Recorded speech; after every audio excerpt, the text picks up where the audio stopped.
Hello and welcome, ladies and gentlemen, to the Iblis Manifestations Podcast. My name is Cheyenne, and thank you for being here with us today. On today's episode, I have the privilege of sitting down with Mr. Johan Hegg of the band Monomarth and his wife, Maria Hegg.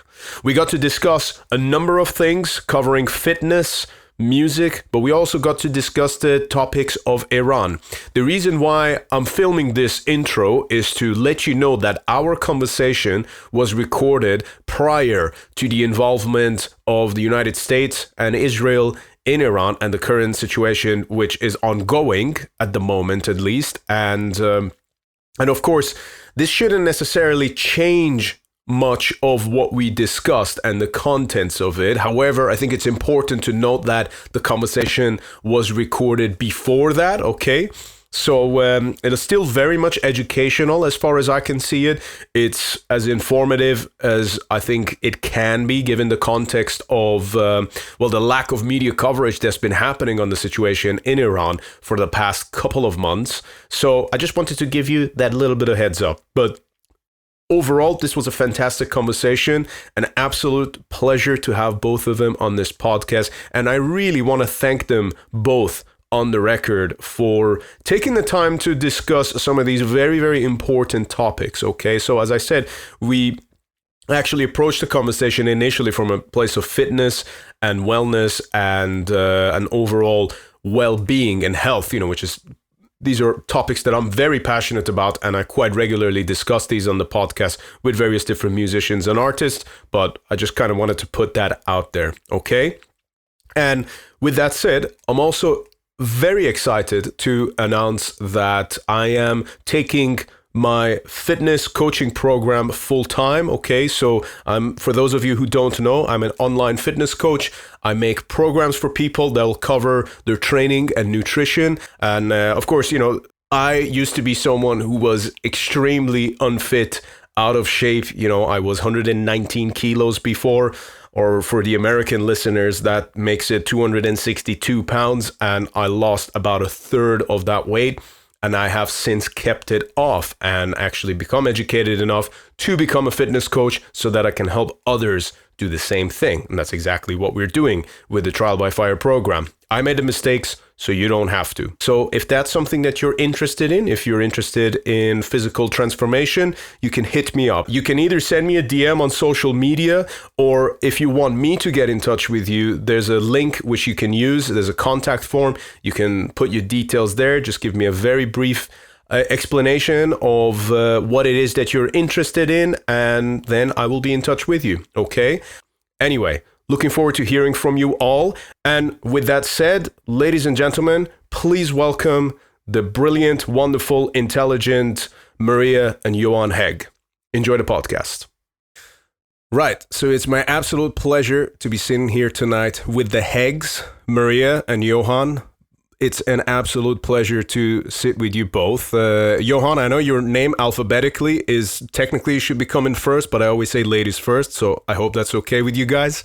And how are you both doing tonight? You okay? Really good, yeah. We're good, thanks, yeah. And you? I'm doing good. I'm doing good, There's like a lot of stuff happening. Obviously, and everything is just kind of fucking chaotic at the moment, but in a good way, in a productive way, and just trying to stay afloat more than anything. And I really wanted to say, I'm very glad we're finally doing this because obviously it was an absolute pleasure, obviously spending a bit of time with you both at Inferno last year, and obviously, Maria, we got to do that panel together, which was an absolute blast. I really enjoyed listening to you and actually learning from your expertise and experience, and I thought you do such a good job of conveying information to people. And that was kind of the plan for this, at least like at the core idea is maybe let's talk a bit, and let's talk about our experiences and also expertise to a degree, and hopefully there's a few tips there that people can kind of pick up on as well, whether it's in terms of fitness and health, and obviously there's plenty of other things there as well, so I guess that's kind of a starting point. So I'll just start out with an open-ended question for you, Maria, is like, what got you interested and into fitness and obviously teaching yoga and training and all of that, and what kind of took you to that place? Honestly, I would say ADHD, but I've never been diagnosed. But I've always been very active. So as a kid, I grew up in a generation long before cell phones and computers. And I wasn't even interested in the video games that we had around that time. So I was working with horses. I was always in the stable, but then I quit with horses and I was interested in training. And I met a guy who was into bodybuilding. So he introduced me to the gym. And then I also started with martial arts. And this was around the time when I was 20. So 26 years ago. And since then, I've always been active doing something. So I just think it's that, like, I've always had it in my blood to move.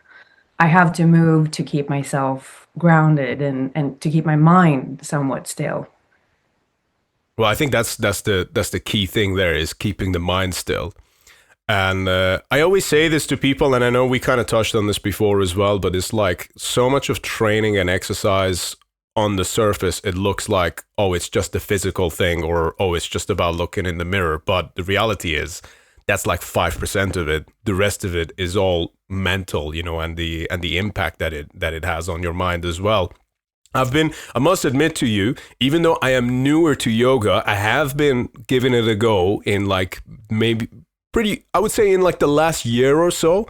And it's harder than it looks, as someone who's like into bodybuilding and obviously some kickboxing as well. I gotta say, yoga's pretty damn difficult.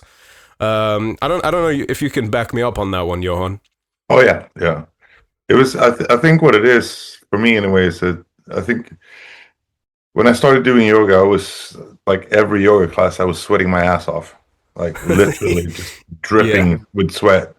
And you'd see all these other people just they were like happy doing everything, and I was like, how the hell can they manage? Because it's mainly women. Yeah, but still under 30. And then I've found, like, we both found this teacher that had a slightly different style, and that clicked with me in a way. And I think that's the important thing. Like when it starts clicking with you how to move, then it becomes like effortless, almost like effortless effort. It's still like a challenge, but all of a sudden you feel more relaxed in the positions and in the transitions, and that's when you start being able to do it like more fluently. So for me, it took a couple of years until I got there, but it still felt good to do it. I think especially like the stretching was really important for me, because I was struggling with back issues at the time when I started out, and other issues as well, like with the hips and the legs and everything. So I really needed to loosen up my body to be able to perform, and it really also helped my warm-ups, like during before the live shows, to do yoga, because again, getting back to the mental aspect of it, is that I have this sequence that I do that I was given by the teacher we had at the time, and I still do it, and it's a simple thing, like it's left side, right side. I do it 4 to 6 times before the show, and it really warms you up without you having to do like super excessive motions or stuff like that. But it also centers your focus. It really brings everything into focus, because when you do it, you have to be focused on your form and the body and where you are physically. So it helps with the focus before the show as well. So it has so many layers, I think.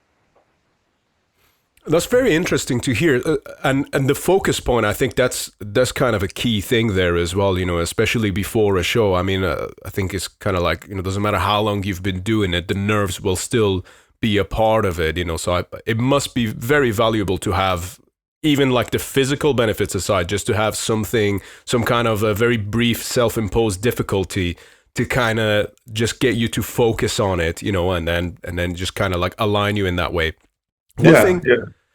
One thing that I find really interesting about yoga is also the breathing aspect of it, because that's a difficult thing. I personally kind of struggle with that part, you know, because if you're trying to balance one thing, you know, and then the teacher is like breathing slowly, and then you're actually trying to just balance, you know, and then the breath can kind of go in and out. But I find that's probably one of the most valuable parts of it, is keeping that rhythmic flow of the breath whilst you're doing something that's kind of physically challenging at the same time. I would agree, but this is probably your expertise. I say yes and no. With the school that I studied for the longest time, and I would just add to that this is one of the issues I have personally with yoga, because there are many schools and a lot of them are taking authority over yoga, like this is what you should do and this is best for ABC. Although it rarely is that simple, but the school that I was with for the longest of time rarely taught breathe in, do this, breathe out, do that. Because when you move your body in many ways, when you contract or stretch out, the breathing will flow naturally. So breathing exercises were often isolated to just breathing exercises, not synchronized with movement. And also, if you're in a class and you know how long is my inhalation and exhalation and how long is the teacher's inhalation and exhalation, am I supposed to follow the teacher's rhythm, synchronized with the movement? It can be a whole class of just struggling to get everything to synchronize instead of finding that flow to ease into it. So, but then I think it's also, you know, it could be good with some guidance, but I don't think it should be too strict. And I know that I've heard from probably one of the best hockey players that I worked with. He was with the LA Kings and they were doing yoga, and he said he was always a step behind. And this was an agile, limber guy. It was a goaltender. But it always felt like it's a step behind. So everything is just stressed out from this yoga class. Yeah, I think you're right as well, because that's also one of the reasons why I think that particular school spoke to me so much, because all of a sudden there was no emphasis on the breathing. Basically, they said, like, when you do this, you will breathe in. When you do this, you will breathe out.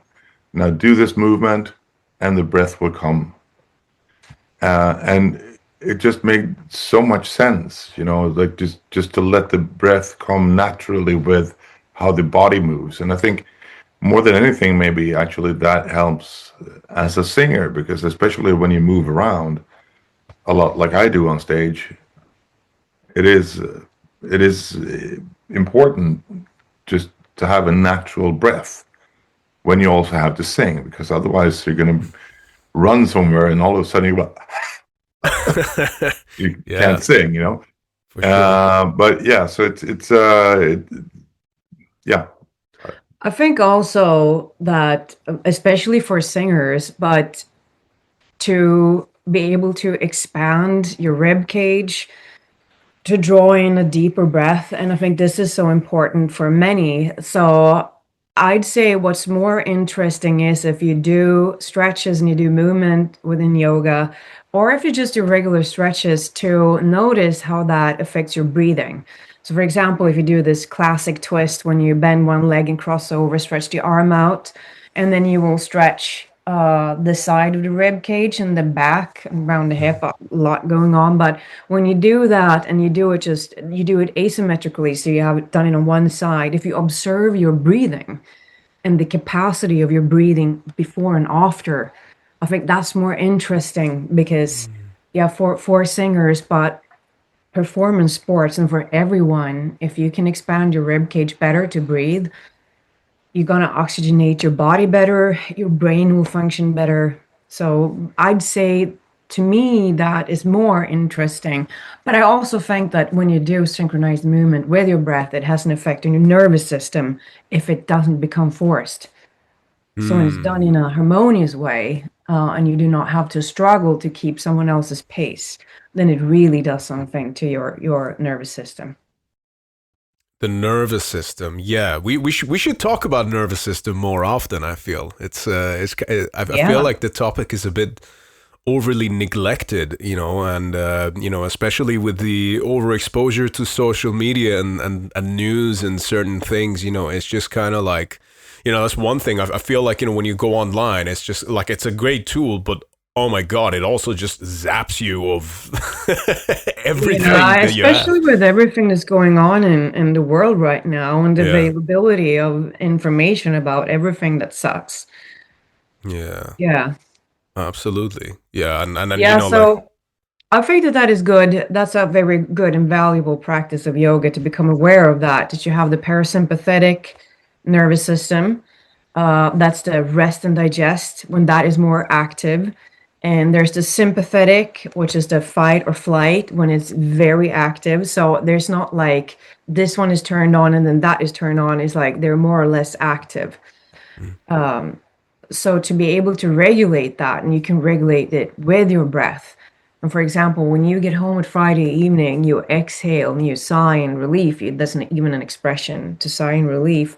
It's because if you exhale, you relax. So if you elongate the exhale, you start to stimulate the parasympathetic nervous system, that the rest and digest.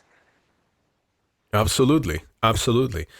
Just to kind of bring this back for a quick second, I'm just a bit curious to hear a bit more about Johan's experience with this. So I know you said that you've been doing the warm-ups before the shows. How long is it that you've been doing that? And can you maybe just kind of break down a little bit how much of a difference you actually feel on stage since you've started to implement that on there?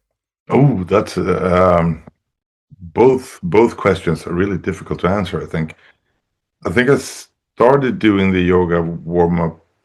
That's going to be at least 10 years now. Okay, more, yeah, probably maybe 12 even. 10 or 12 years, I think. That I've done it. So it's been a while then. Yeah. Definitely, maybe even longer. But yeah, and the effect that it has, I think, for me, I think it maybe wasn't an immediate effect, but it definitely gradually has given me better focus. I already mentioned that, but also I think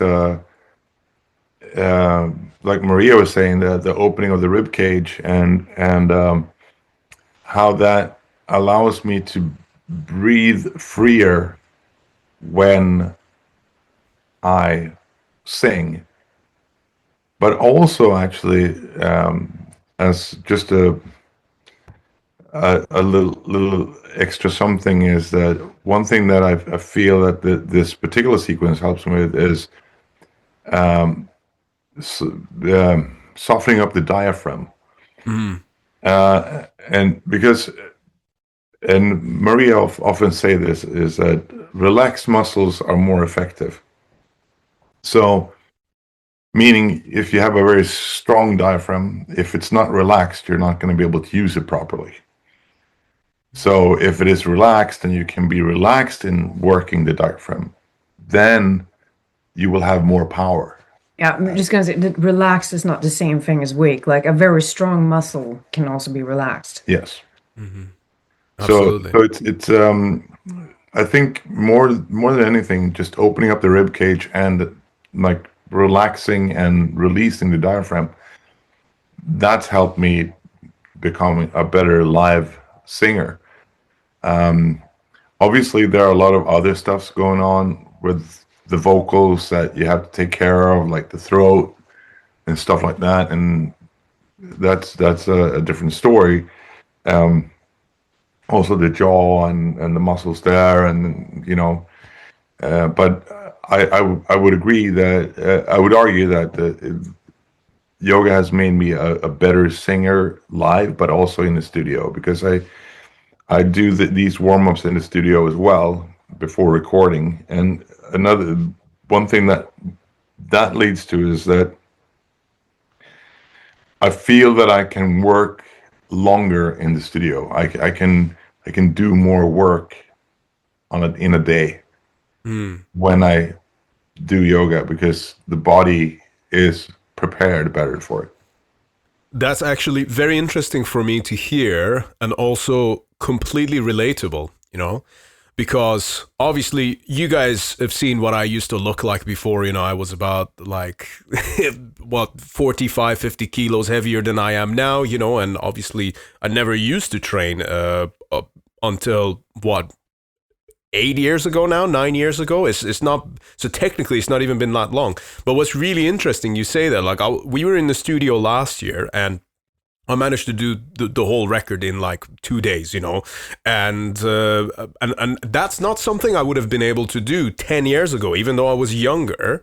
Not just in the studio, but also on stage as well. I remember after shows, I used to be just completely wiped out. I couldn't even like hold a conversation, because like if the body's weak, if you've not looked after it, and also like you're eating and drinking and doing God knows what else on top of it, that kind of takes its toll, and you kind of don't realize that until you see what it's like to, I suppose, be more physically prepared for that, and then make that comparison. It's like, wow, that, like, like you would think that in 10 years someone would become weaker, but no, actually, if you look after yourself, it can be totally the opposite. Oh yeah, and I think it's so important to do that. Also, I mean, to be in a metal band, obviously, there's a lot of fun, and you kind of think of it as a party situation every night and all that stuff. But when you're on tour, that's difficult, because it really drains your energy, and you need to perform each night, and it's hectic schedule. It's not like pop artists that play like 1 or 2 shows a week and then they move on to the next city. It's like, this is like relentless. It's almost every day. So it is important to take care of yourself, I think. Is there any kind of tricks that you have for the tour? Because I think you make such a very important point there, that it is relentless, like obviously when you're young, there's this idea in your head, that, I remember when I was a kid in Iran, we're thinking that, wow, these guys going on tour and drinking, doing whatever every night. And look, that can be the case. It's not to say that that's, it was like the case in the early days for sure. Yeah. Absolutely. But it's kind of like, as you said, when you start approaching it as, like you essentially have a job, but also it's not just fulfilling your role, but you also have other people who depend on you, like their job essentially depends on you still showing up and being in shape, and on top of that, you have also thousands and thousands of people who are paying good money to come and see a show, so it's a lot of responsibility just to keep yourself in shape to fulfill that purpose. Yeah, definitely so. And I think, as you said, like in the early days, lots of partying and stuff going on. But when you start getting to that point where you tour as much as we do, there's no chance you could do that, especially not when you get a little bit older, It's rough. It's I wouldn't want to go back to those days.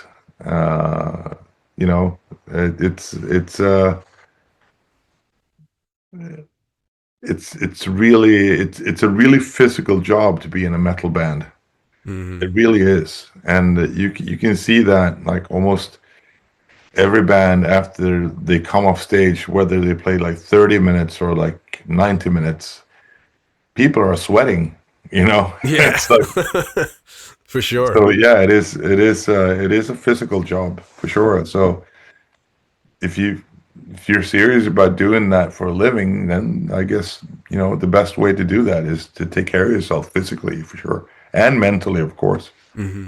But as you said before, those go hand in hand. So. Absolutely. Yeah, 100%, man. So just to revisit the question, so what are some of the things that you've kind of picked up on over the years just to make the touring experience a little bit more easier to kind of approach and more sustainable? Well, I think a couple of things that I realized that is invaluable is make time to work out, whether it's like a 30-minute yoga practice before the show, or going to the gym during the day or on an off day, or just going for a walk for that matter when you have the chance. Just to get out, like just a, a quick walk, like a quick paced walk for an hour is really good exercise. So stuff like that. And also, I think for me anyways, because when you're touring, you're basically living on top of each other. So to get that time where you go out and you actually don't have to interact with other people, you just be in your own zone, is also super important, I think. Because at the end of the day, you kind of need to have your own space every once in a while, just to decompress from everything that's going on around you, because you're constantly surrounded by people, basically. So I think those are the main things. Just try to make time to exercise, whether it's just going for a walk, and make time for yourself and what you want to do, whether it's read a book or go to a pond and feed the ducks or whatever. Yeah. Very wholesome. Yeah. But that's a very important thing, I mean, I'm on more or less fresh off of the tour myself. We just did 17 dates with Absu, and it was fantastic. But what you're saying is really interesting, because it's like, I feel like there's yet a scientific element to social batteries that we haven't quite discovered yet. Yeah. Yeah. But I think that's such a valuable thing, because you can, I think, again, back to Maria's point, I think it's your nervous system. It can be so easily overstimulated, from the excitement, but also the constant energy of being around people and not having much space to yourself, and then the intense schedule, and then the interview, and then the thing here and there. So I think what you're saying, like, it sounds simple, but it's really crucial. Yeah. I mean, it's so easy to become, I want to say complacent. That's not the word I was looking for. But to fall into like this place where you, instead of actually going out there and exercising or moving or walking or doing something, just you sit there and play video games or watch a movie or something that is, I mean, really not, it doesn't give you as much.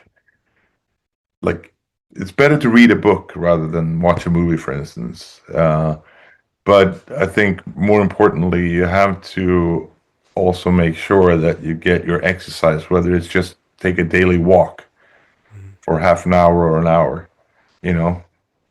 That's for a lot of people, that's enough. I personally, I want to do more stuff when I'm on tour, but yeah. Yeah, and I think it's good to remember also that we may see ourselves as lazy, but it's actually in our primordial programming that we're designed to save energy. So when you just sit and you're being fed, then you're content and you don't feel like overriding your ego and go out and move, unless you have. And that's why I think that having that energy in your blood, that kind of restless, it can be a blessing if you hone it properly. If it gets you moving, it can be a really good thing. But if you do not have such a thing, you do not have ADHD, like, you're not lazy, that's your design to just sit, relax, be fed, then all is good and you don't have to move. But I think they actually have shown that just walking helps your brain because you are exposed to a changing environment. So in a way, when we get content and we stagnate, it's actually going against our own progress and evolution and going against our own longevity. Which may be a flaw in our design, but it can be a good thing to think about when we feel like, oh, no, I'm not going to get out.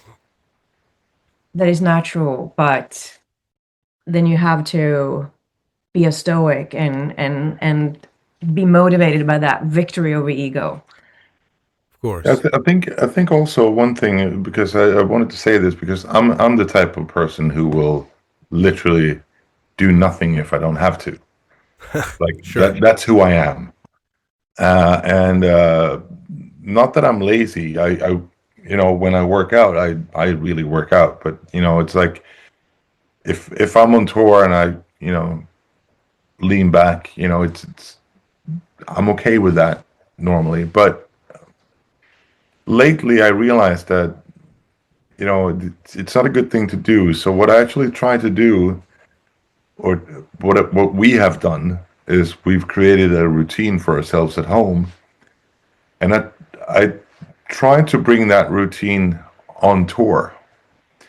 So, but whether it's just going to a hotel gym with like 4 dumbbells and a pulley machine or something, I use what I have and do some kind of workout, and try to do that at least 4 days a week, like we do at home. And I try to, if I can't go out for a walk, I'll take a walk on the treadmill, like 45 minutes, quick pace, just to get the blood pumping at least, So it's those things where you try to. We've tried to implement the routines at home. So for me, it's perfect because then I can bring that on tour. Mm-hmm. It's easier that way to have like set routines, I think. That's fantastic. For someone like me, anyways. For sure. No, but look, that's such an important thing. And I want to refer back to a fantastic phrase that Maria just used, primordial programming. Okay.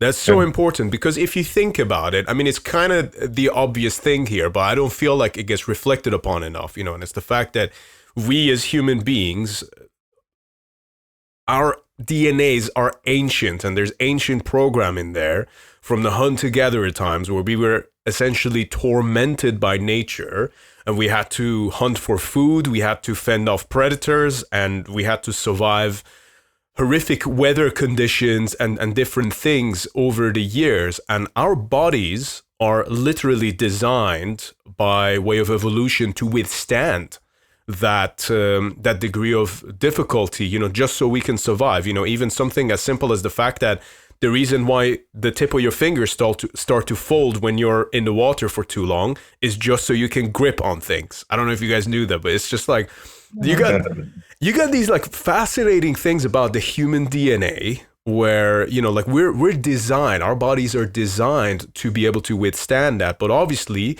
the way it works in modern society, we've got everything already provided for us. We've already got a roof over our head, at least, hopefully we do. And we've got access to food, you can talk about inflation and things like that. But at the core of it, we've got access to all of those things that we really had to strive for back in the day.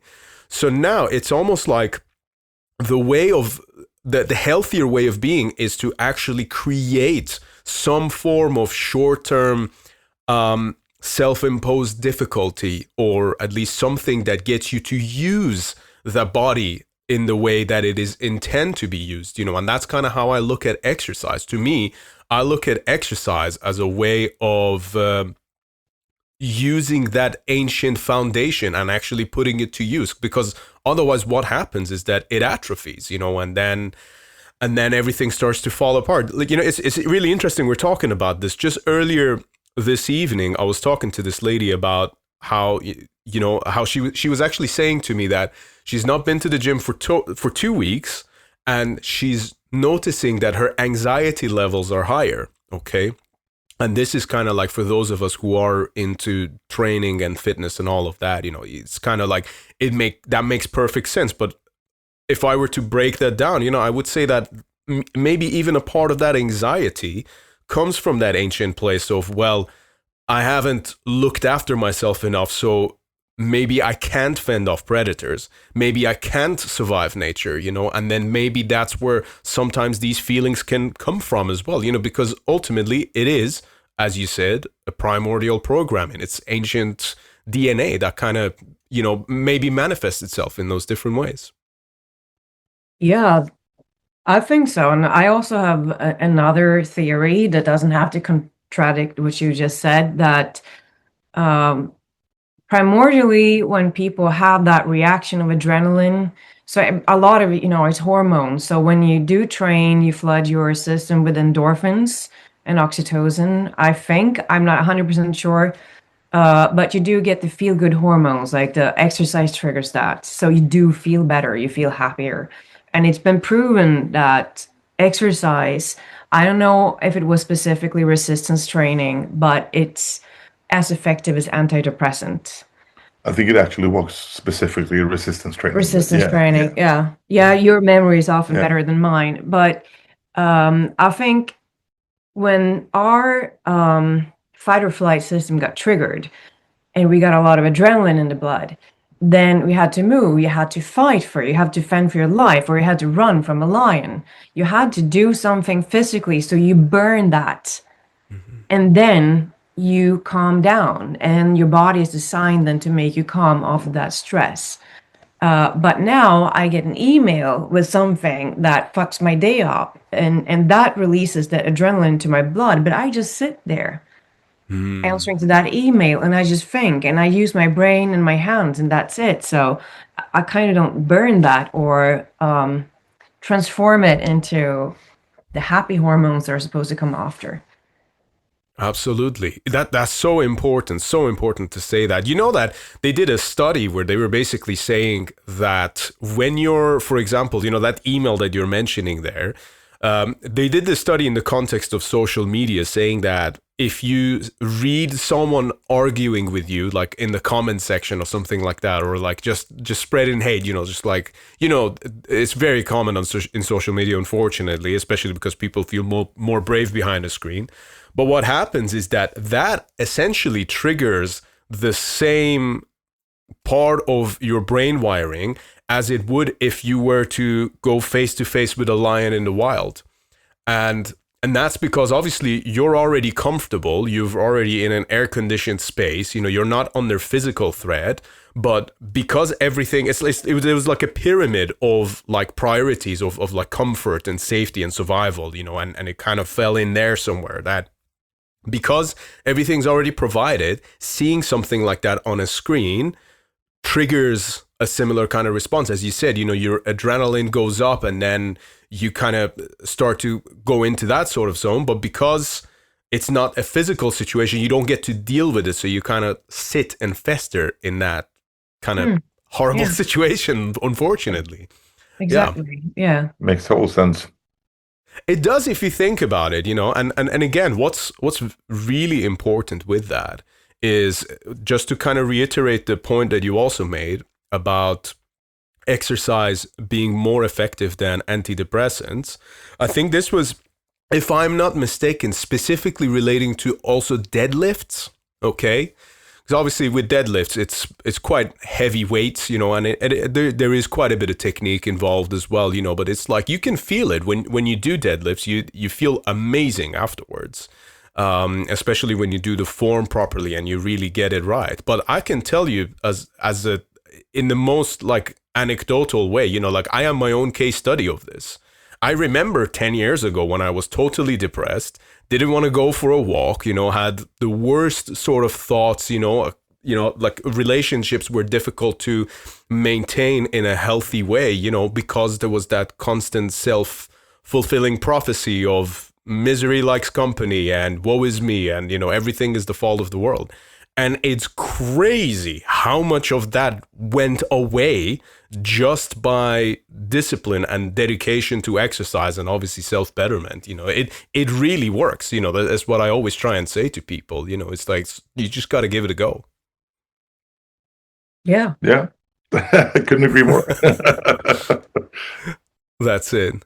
By the way, it's maybe slightly off topic, but I did kind of want to talk to you guys about this. You two are the first guests I've had on the podcast who also went to the final Ozzy Osbourne and Black Sabbath show. Oh yeah. In Birmingham. we should talk about that, because it's like that. Like, unfortunately, I didn't bump into you guys there because there was 40,000 people.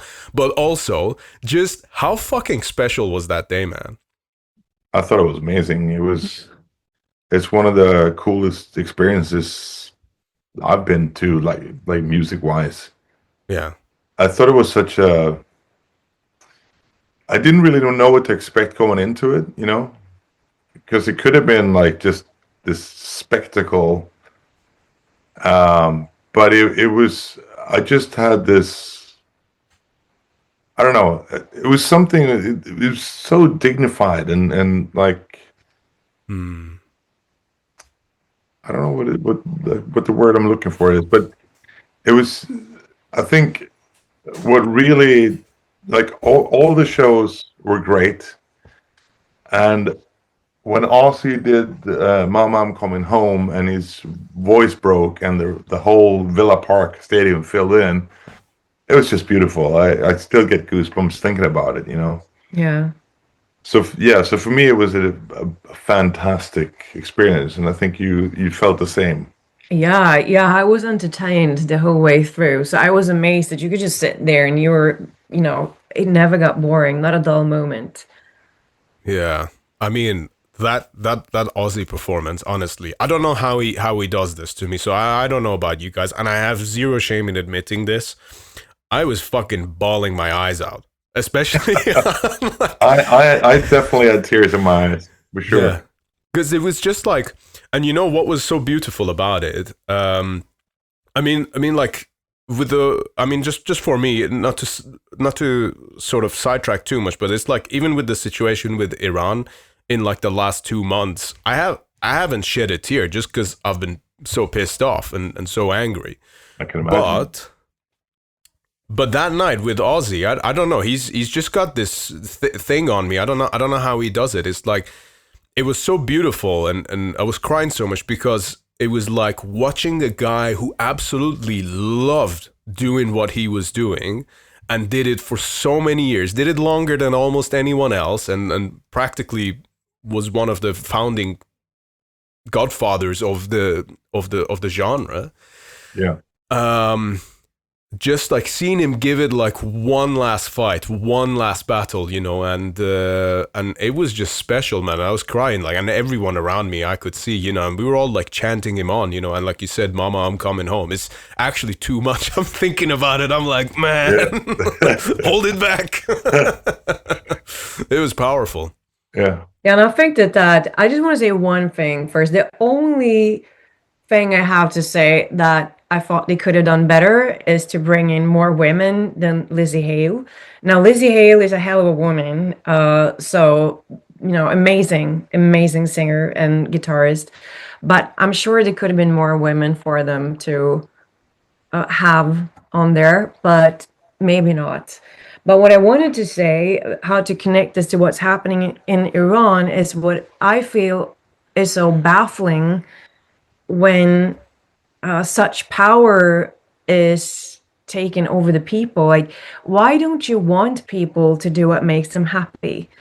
Like you said with Ozzy, he did what made him happy, and he did it for so long. It's probably what kept him alive for so long, in spite of how he, unlike us, did not take as well care of his body and was not probably as invested. Plus, also, he made other people happy doing what made him happy. So yeah.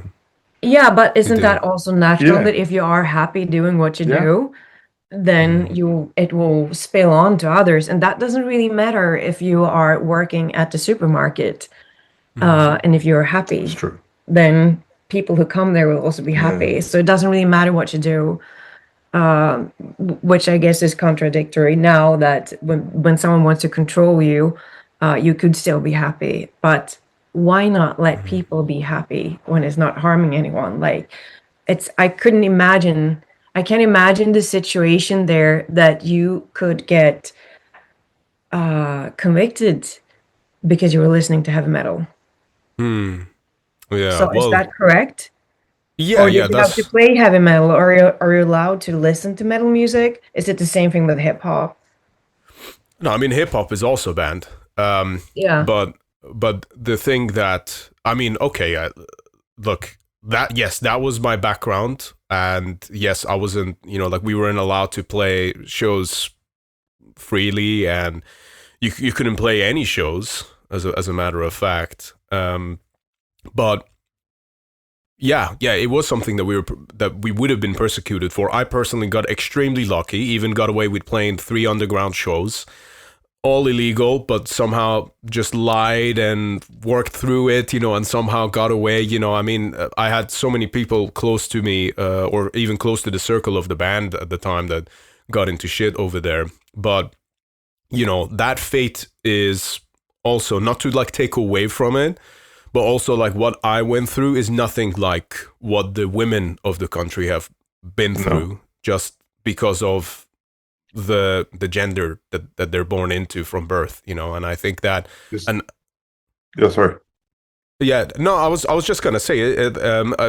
Please feel free to say what you want to say. I'm just saying that like being a metalhead was hard for me, but nowhere near as what it would have been for basically like, I mean, I watched my own mother, who was also a metalhead and a poet and a math teacher, watching her as someone who's got so much to say, so much to offer to the world, be so heavily oppressed by that. It was quite a painful thing.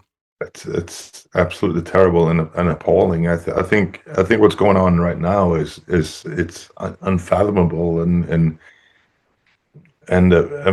for us, like, who born in Sweden, grew up in Sweden, I think it's almost impossible to understand what that is like. To live under those circumstances. We cannot understand how that is. I mean, it's even hard to imagine, to be honest. It just feels terrible thinking about it. It's like I couldn't go out in a t-shirt. Yeah, basically. Yeah. I can't show my hair. Yeah. And it's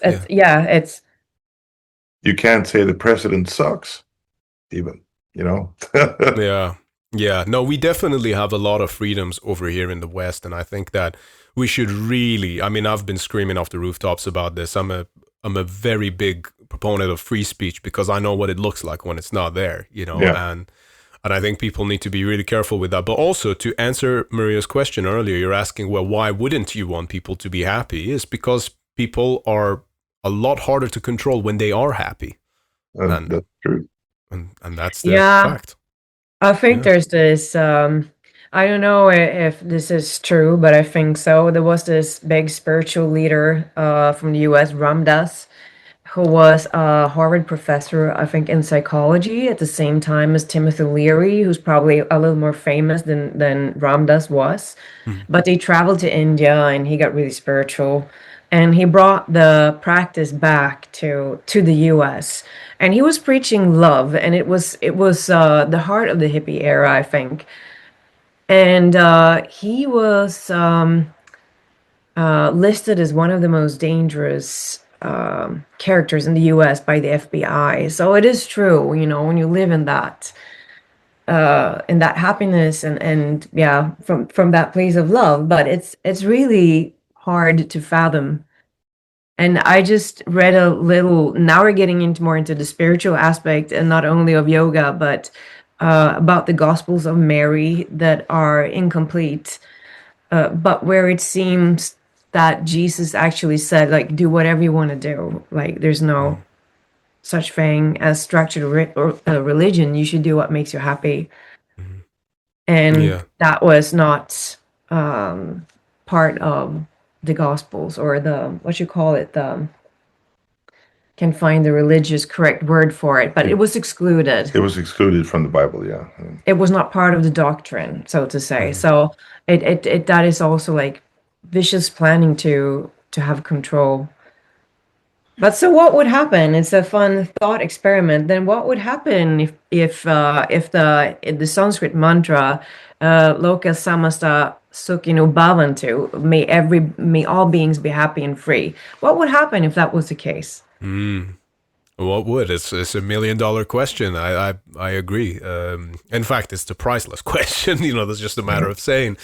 But no, I totally agree with you. And look, this is one of those things that, I mean, if you want to look at it from the spiritual angle, I mean, we can really go there, and talk about, how even the character of Jesus doesn't necessarily actually align with a lot of the teachings, if you will, of Christianity and the way it was structured. And the fact that we're even talking about the Bible, I mean, it wasn't really that long ago in history where you could only get the Bible directly from the church. And if you were found reading it, you would actually be persecuted for that, because you could only get the church's version of it, so you couldn't read that on your own, and that's how you... In Iran? No, I'm just referring to like general history. Yeah, and that's kind of how the Protestant thing kind of came about, and I think it had a big role in printing becoming a thing as well, Oh, yeah. But as far as Iran is concerned, I mean, I have... Just as I know you have various interests in the in the pre-Christian Europe and Scandinavia in particular, I have the exact same for Iran. I mean, prior to Islam, we had Zoroastrianism, and also back in the day we had Mithraism, which then later had its own cult in Rome, which actually ended up influencing quite a lot of the Roman Christians, that kind of, because that was the main rival to Christianity in ancient Rome. It was Mithraism. Yeah, and that was the case. Yeah, that was the case until Constantine took over, and then basically Mithraism, because it was so underground, it couldn't sort of withstand the rivalry in that sense, but Persian history has so much influence over here. But one thing I do kind of want to come back on here as well. This is just funny because, we're talking about Iran here.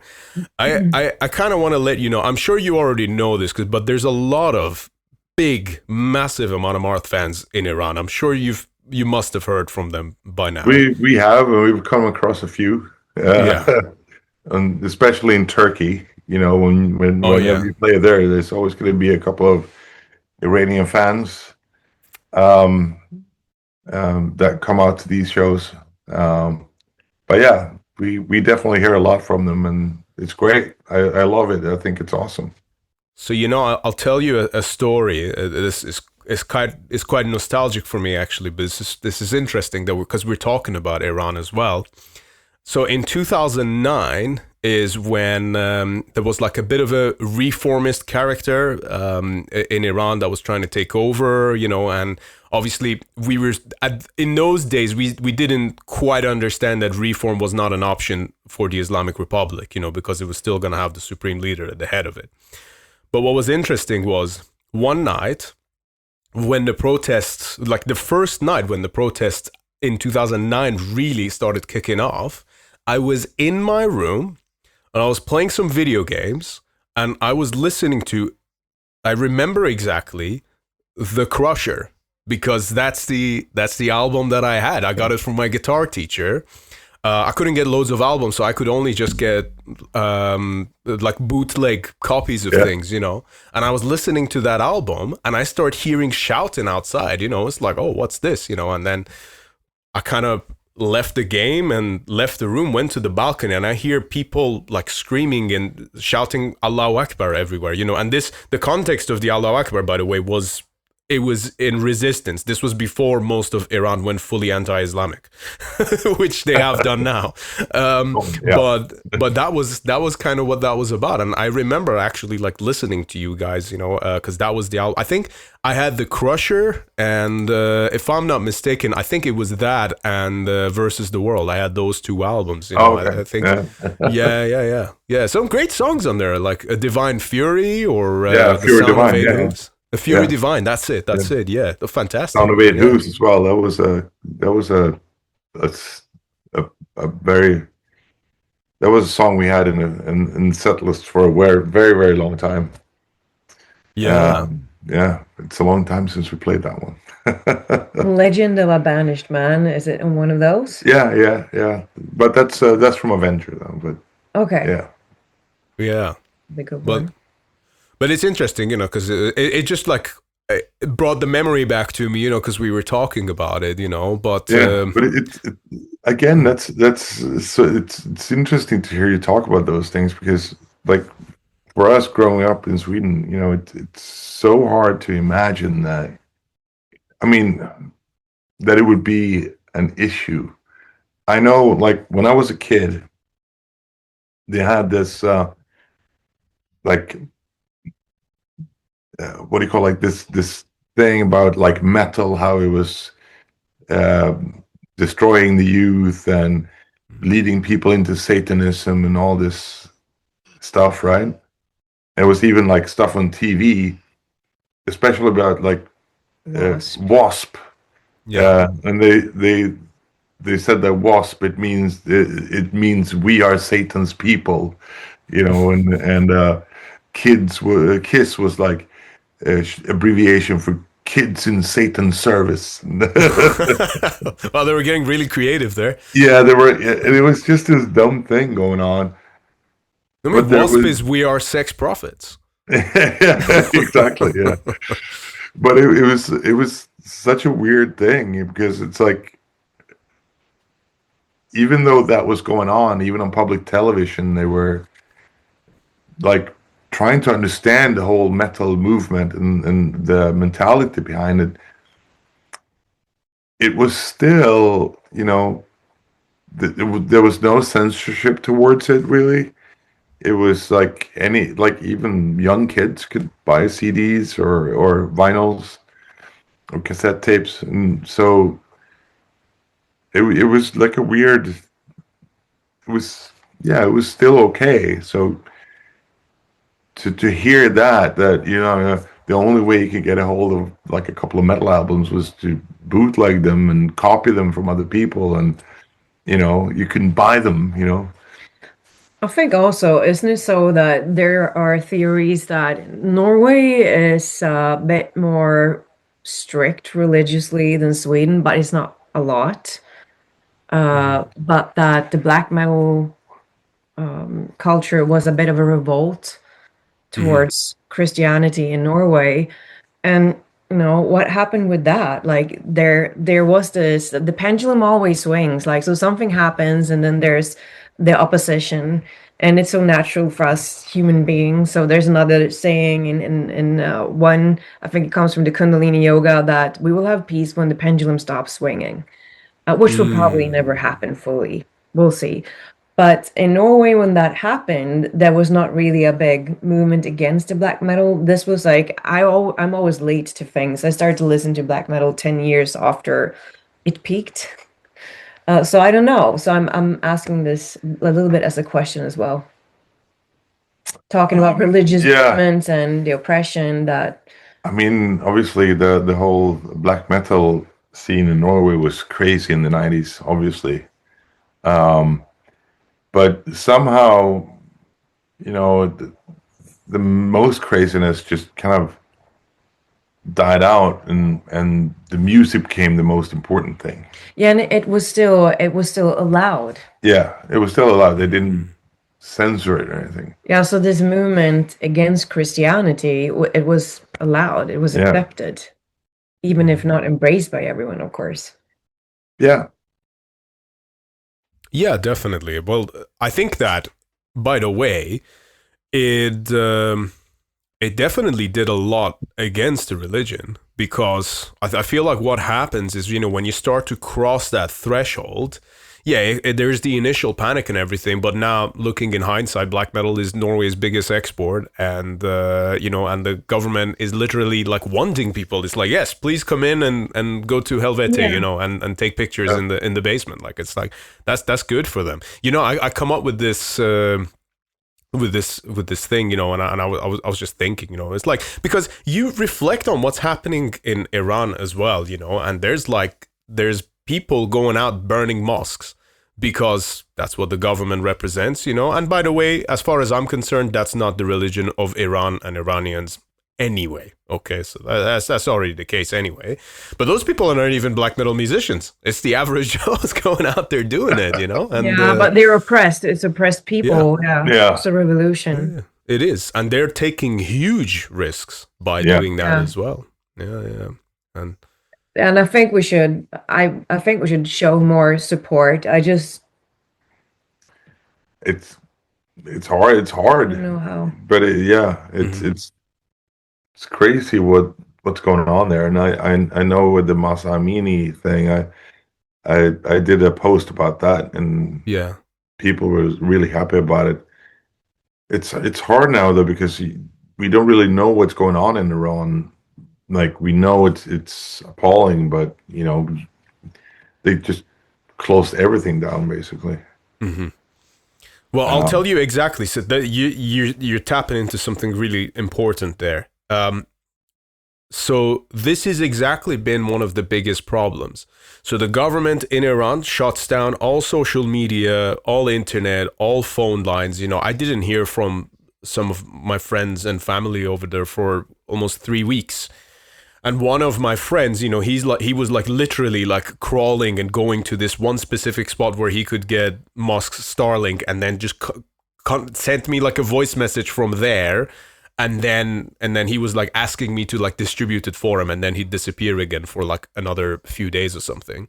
And that's kind of how the communication was. At the moment, the communication is back, by the way, so like, we've got contact to the country, and the facts come out that they have slaughtered thousands and thousands of people in that time that they did the blackout. Something around 30,000 people in just a matter of days, basically. Yes. Yeah. That's absolutely insane. It is, and not only that, we can.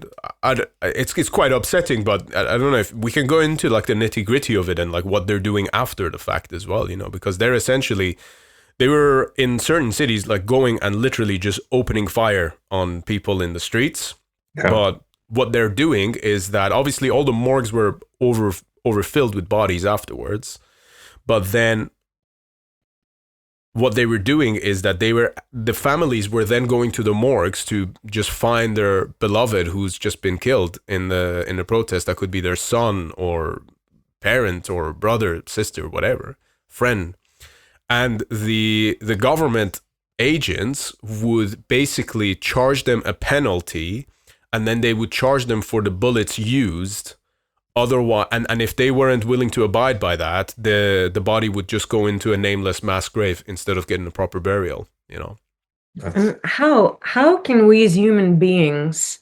I mean, we're all related to someone, or we wouldn't be here. How can we as human beings possess that kind of atrocity?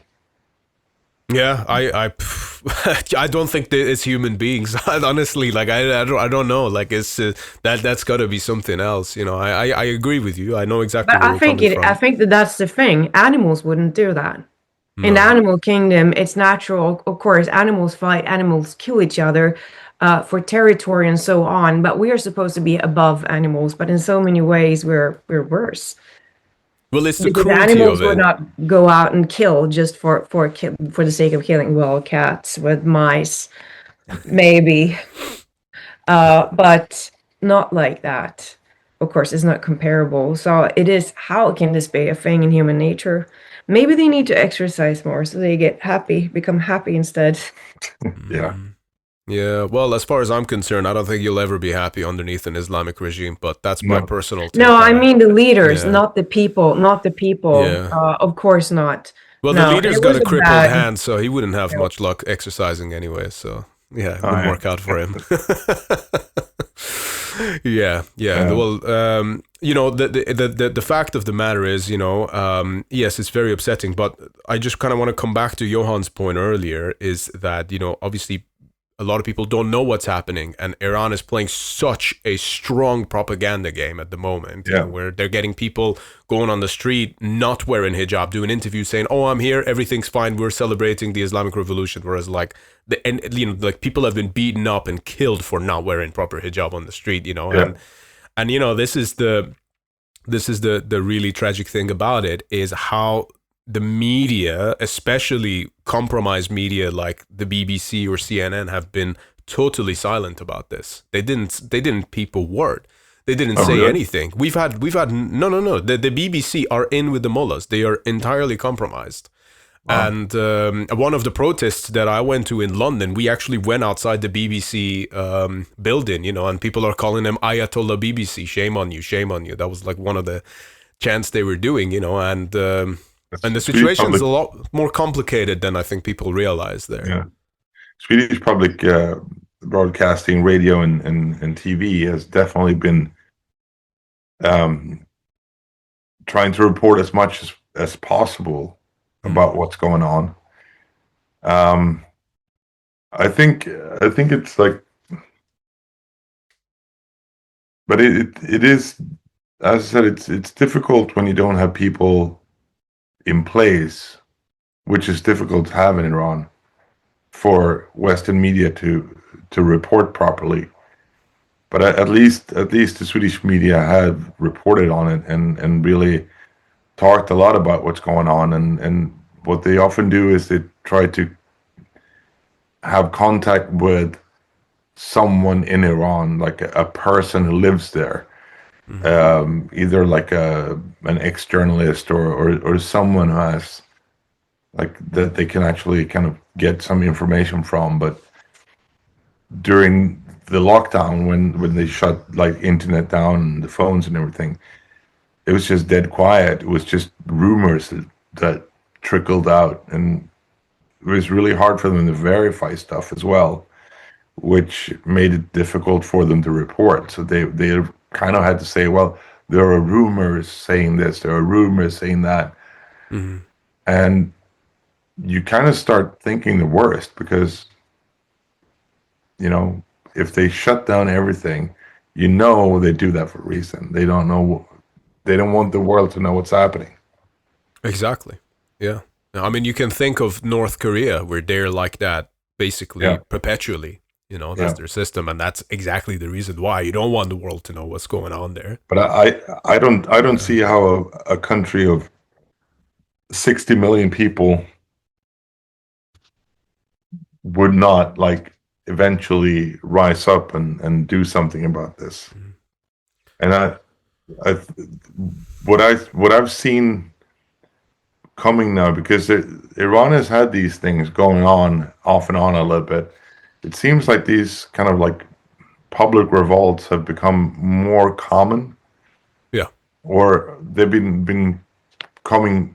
They're not as far between them as it was like a few years ago. So hopefully there is freedom in the future for the people of Iran.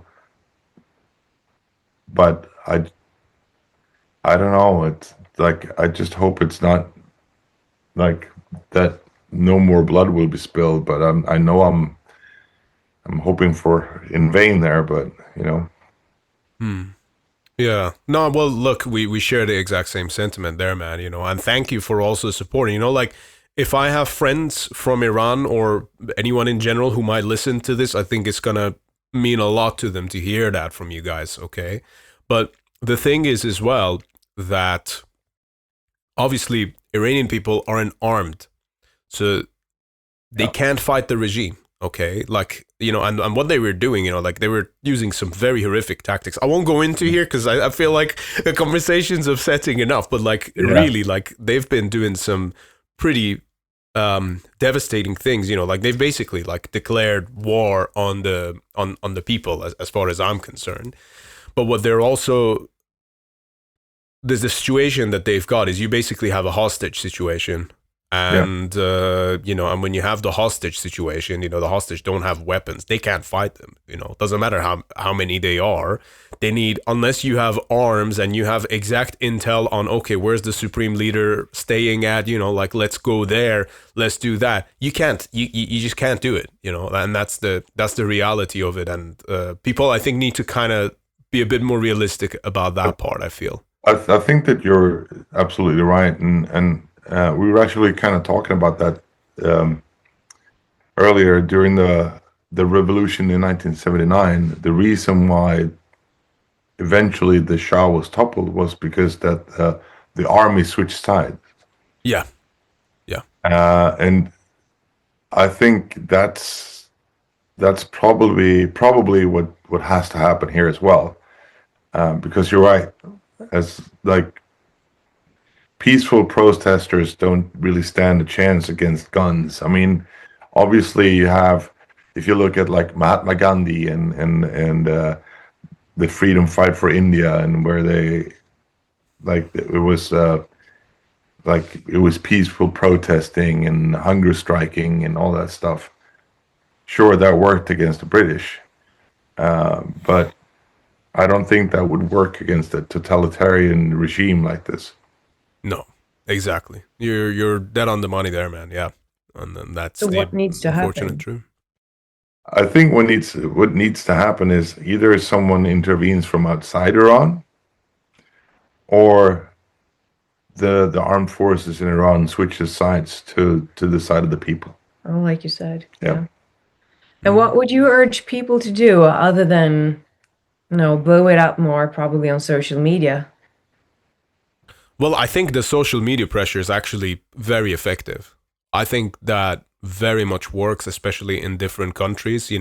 I think the moment anyone, like that's why I've been, very thankful to, and I bow my head to anyone and everyone who's been posting about this, because the unfortunate reality is that most of the metal scene has been dead silent about this situation. And there's been very few people who've been talking about it, and of course you guys have my respect for being willing to even like talk about it and go there, and hear the perspective of what's actually happening over there. But honestly, just simply, I think the best thing you can do is first and foremost actually listen to what the people in Iran are saying.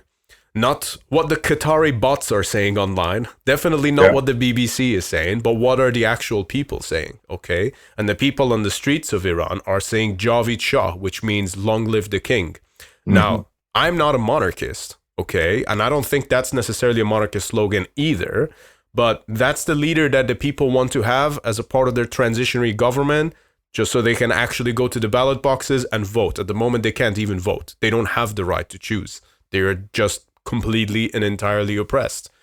And for me, as someone who sat here, my responsibility is to echo their voice instead of adding my own intellectual twists on it. Well, actually, there should be no intervention. Actually, there should be no this. No, I'm not there. I don't, I remember what it's like to be there, and it fucking sucks when it comes to these things. But ultimately, my responsibility is to echo their voice. They're saying Javid Shah, so I'm going to say that with them. If that's what they want, then that's the message we'll echo. Yeah. How come the BBC has taken this stance? Oh, they've been in cahoots with the mullahs for quite a long time. There's history there. There's actually, like, to us Iranians, this is not surprising, actually. This has been ongoing for a very long number of years. They've always been very compromised. They were previously obviously very credible, but I think in the last 5 years, a lot of people have seen them obviously making false reports around certain things, just even outside the Iran topic. They've been caught lying about a number of things. Same with the CNN as well. But they've really, I think, shown their true colors when it comes to this. And look, a very simple question actually.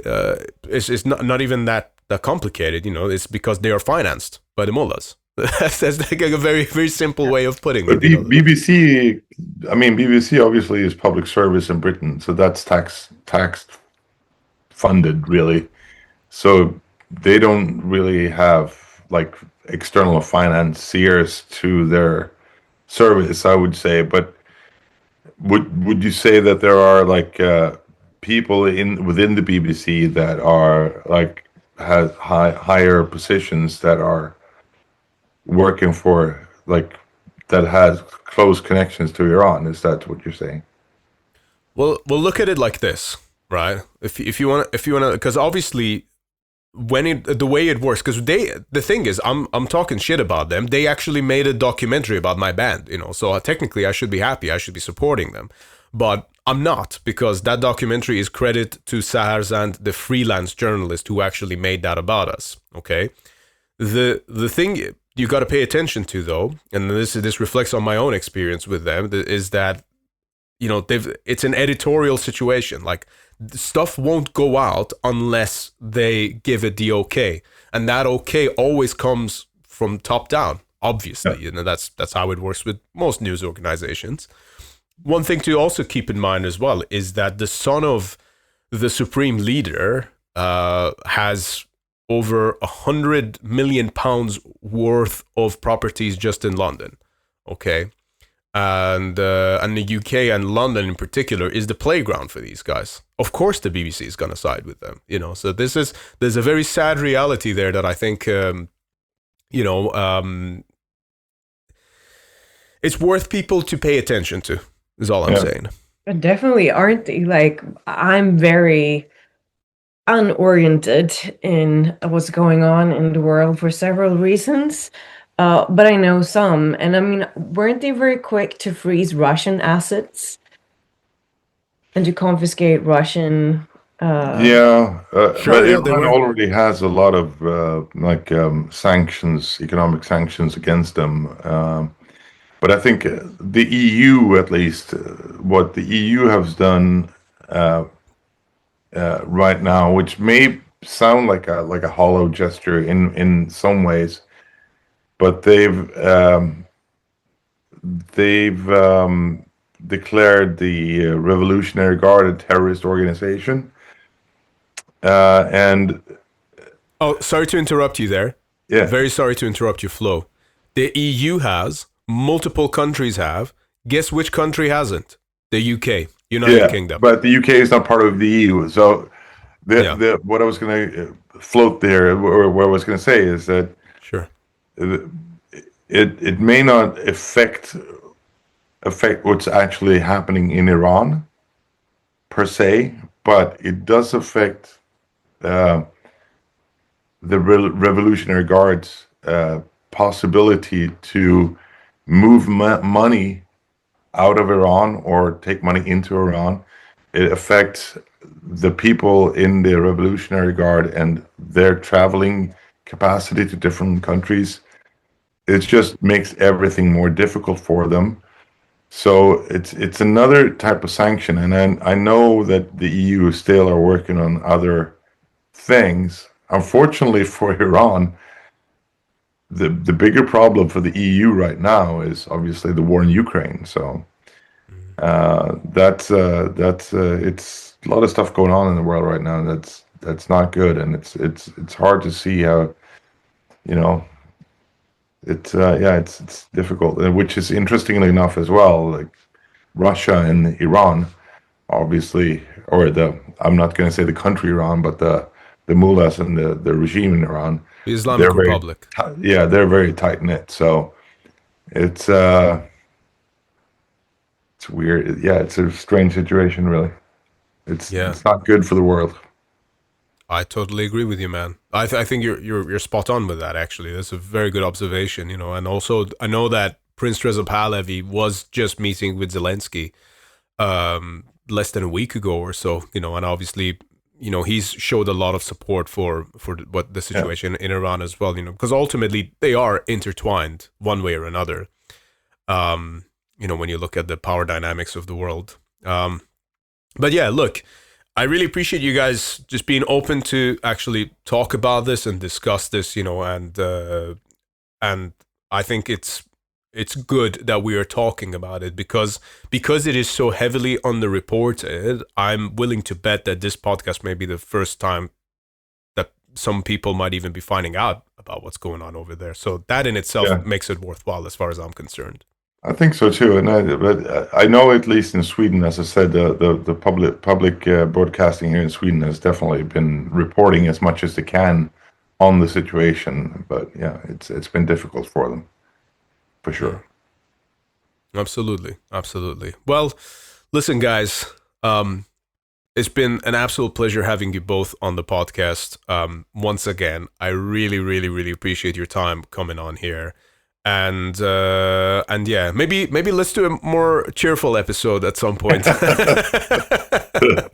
Yeah, but I think, look, jokes aside, I think this is fantastic. I think there's a lot that people can walk away here from, and I think whether it's the fitness talk or even the political talk, I think the purpose of it, I suppose, is raising awareness on things that truly matter, in my opinion, you know, and I really just want to thank you both for contributing to that as you have. Yeah, sure. Our pleasure. Thank you. Thank you. Thank you for having us, for inviting us. Amazing. Pleasure's all mine, guys.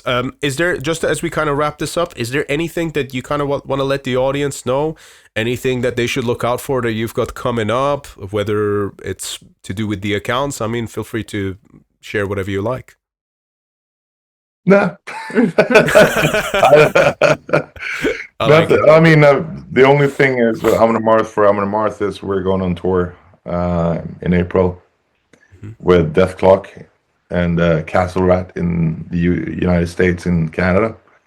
So otherwise, not much happening professionally wise. No, of something I've been just what I want to share. It's not about something that's happening. Well, it is happening because some account posted a story about a Russian scientist who stabbed another person where they were doing experimental research.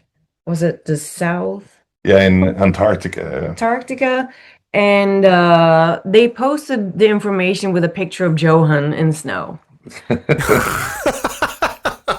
So he's the mad Russian scientist. Yeah.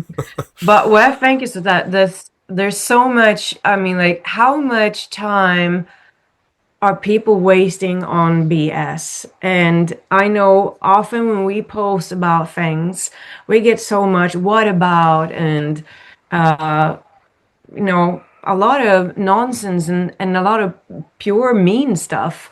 And like you said, people are brave when they're behind the screen, but I would like to urge people to sort of like think of what are you contributing your time and energy to when you go out there. Fucking hell. That's a message I can definitely get behind. Wow, absolutely. Also, what the fuck is it with these Russians, man? That's hilarious about the story. I mean, I can imagine it's actually probably a bit inconvenient in case you show up at an airport. Someone's like, "Hey, it's the Russian scientist." A lot of people recognize them, and the stabbing was actually for the other guy destroyed book endings. So Wow. he dealt spoilers all the time. So the Russian scientist got mad. That's. Yeah. I don't know what to make of that, but thank you for sharing. Yeah, That's but amazing. it's just like, if you want to contribute to something in the world, just give it some time and consideration. Like, what are you investing your time and energy into? Yeah, and just understand there's a human being on the other side of it, you know, and that they're real too. and they have feelings, you know, and then they, you know, like, you know, well, why would you want to just throw shit out there, you know? Just be a bit more considerate. I can get behind that. Yeah, and then also like that there are, in many cases where we're talking about, there are several human beings behind it. Like people are tending to get very black and white. It's them or them. It's like people are suffering. I mean, people are suffering in Russia too. Yeah. So they have a mad leader. And like I said, it would be the same thing as saying Iran is bad because Iran has a mad leader. Of course. Or mad Absolutely. leadership. The people, so we shouldn't be so black and white. Same thing what's been going on with, I almost don't dare say it, with Israel and Gaza and Palestine. Yeah, That but it's I not would. that black I was and just white. thinking that as you were saying it, you know, I thought that's probably the most relevant case of it, you know. Like I know some truly, truly amazing, fantastic human beings who live in Israel. They're really amazing people, you know, and I think that they are, you know, in the current climate, there's so much tension and fire in the air, you know, and you know, I think painting everyone with the same brush, you know, and that brush is generally, you know, there's layers of deceit to it anyway, you know. I think it's unfortunate to treat human beings in general with that, you know. We're capable of so much more. That's what I'm trying to say. Definitely so. Yeah, that's a really good note to end on. Absolutely, I agree. Well, guys, thank you so much for this. I really appreciate your time. Thank and you. To everyone who's been listening, thank you so much for joining us on this episode. Hope you enjoyed it. And yeah, be sure you follow the Hegs, and we'll see you on the next episode of Iblis Manifestations.